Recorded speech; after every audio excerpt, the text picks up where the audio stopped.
ફતેપુરા ભીલ પ્રદેશ મુક્તિ મોરચાના નેઝા હેઠળ ભીલ પ્રદેશની માંગ કરતા રાષ્ટ્રપતિ શ્રીને સંબોધી ફતેપુરા મામલતદાર શ્રીને આવેદનપત્ર પાઠવ્યું। આજનો તારીખ 15/7/2024ના રોજ ફતેપુરા મામલતદાર કચેરી ખાતે ગુજરાત, રાજસ્થાન, મધ્યપ્રદેશ, મહારાષ્ટ્રના આદિવાસી ભીલ સમુદાય દ્વારા અલગથી ભીલ પ્રદેશની માંગણીને લઈ ભીલ પ્રદેશ મુક્તિ મોરચાના નેઝા હેઠળ ફતેપુરા તાલુકાના આદિવાસી સમુદાયના યુવાનોએ ફતેપુરા મામલતદાર શ્રીને આવેદનપત્ર આપવામાં આવ્યું। દેશમાં અલગ પ્રદેશ બનાવવાની માંગો ઉઠતી રહે છે, ત્યારે હવે આદિવાસી સમાજે સરકાર પાસે ભીલ પ્રદેશની માંગણી કરી છે। રાજ્યમાં કાર્યરત વિવિધ આદિવાસી સંગઠનોના યુવાનો ભીલ પ્રદેશ મુક્તિ મોરચાના નેઝા હેઠળ સંગઠિત બન્યા છે। ભીલ પ્રદેશ મુક્તિ મોરચાના પ્રમુખ મેહુલભાઈ તાવિયાર, સુભાષભાઈ પારગી, મહેશભાઈ પારગીની આગેવાનીમાં યુવાનોએ ફતેપુરા મામલતદારશ્રીને આવેદનપત્ર આપ્યું, જેમાં જણાવ્યા મુજબ આદિવાસી જાતિના લોકોનું અસ્તિત્વ જોખમમાં મુકાયું છે, સાથે આદિવાસીઓની ઓળખ ધીમે ધીમે ભૂસાઈ રહી છે।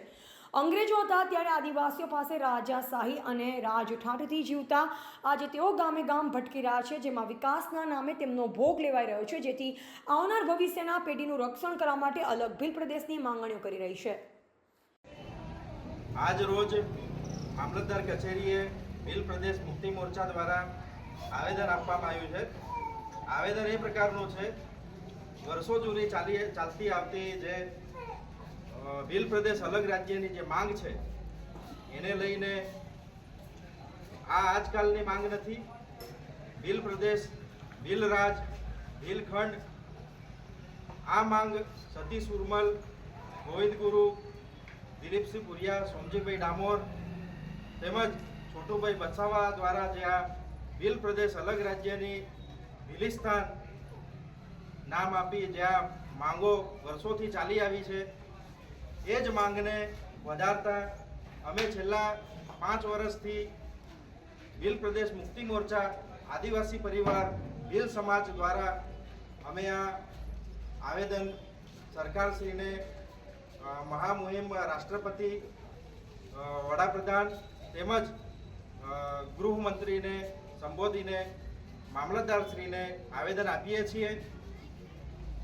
ભીલ પ્રદેશ એટલે કે ભીલોનું જે અત્યારે સરકારે ભાગલા પાડો અને રાજ કરો નીતિ અપનાવી જે 4 રાજ્યોની અંદર ભીલોને વિભાજિત કરી જે રાજકારણ કરી રહ્યા છે તેને દૂર કરવા તેમજ આ 4 રાજ્યોના આદિવાસી ભીલ સમાજના લોકોને એક કરી ભીલ પ્રદેશ તરીકે અલગ રાજ્યની માંગણી સાથે અમારી માંગ છે। અમે ભીલ પ્રદેશ લઈને જ રહીશું। ભીલ પ્રદેશ હતું, છે અને રહેશે, અને ભીલ પ્રદેશ અલગ રાજ્ય અમારી માંગ છે અને એ બનવું જ જોઈએ। જોહાર, જય આદિવાસી, જય પ્રકૃતિ, જય સંવિધાન, જોહાર।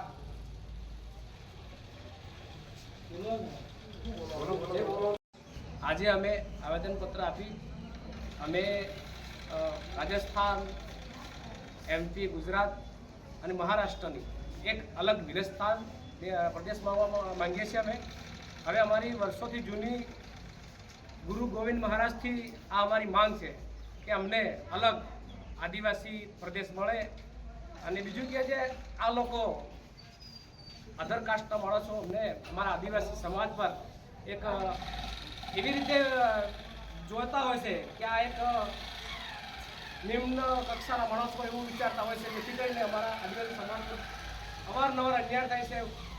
ઘણી વખત મૂત્ર વિસર્જન બી થયું છે અમારા પર। એટલે અમારી એક એવી માંગ છે કે ખરેખર અમને આદિવાસી ભીલ પ્રદેશ અલગ રાજ્ય આપવામાં આવે, જેથી કરીને અમારા આદિવાસી સમાજનો થોડો વિકાસ થાય। એ સાથે અમે આજે આવેદનપત્ર મહામહિમ રાષ્ટ્રપતિજી, મુખ્ય વડાપ્રધાનશ્રીને અને કેન્દ્રીય ગૃહ રાજ્યમંત્રી સાહેબને સંબોધીને આપ્યું છે, અને જે અમારી માંગ સંતોષાય એવી આશા અમે રાખીએ છીએ। અને જ્યાં સુધી અમારી માંગ સંતોષાય નહીં અને ભીલ પ્રદેશ અમને નહીં આપવામાં ત્યાં સુધી અમે સદંતર આ માંગણી માટે આવેદનપત્ર આપતા રહીશું। જોહાર। રિપોર્ટર કિરણ ડામોર, બોધિક ભારત, ફતેપુરા।